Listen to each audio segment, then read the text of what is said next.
Artıq ikinci gün dəyərli ümrə zəvvarlarımızla Mədinə ətrafı ziyarətinə başladıq. İlk ziyarətimiz Həzrəti Əli ibn Əbi Talib əleyhissalamın adına bağlı olan İmam Əli məscididir. Bilənlər bilir, bir neçə illər öncədən bağlı idi bu məscid.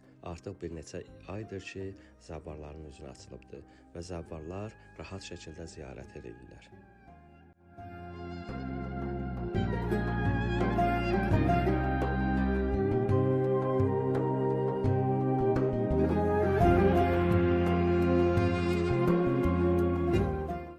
Bu gördüyünüz qəbirstanlıq Bəqi qəbirstanlığıdır. Məscid-ül Nəbinin sol tərəfində yerləşir. Burada məsum imamların dördü, İmam Həsən, İmam Zeynalabdin, İmam Muhammed Baqir, İmam Cəfər Sadiq əleyhissalam dəfn olunub. Həmçinin bu qəbirstanlıqda xanım Zəhranın da dəfn olunması rəvayət olunur.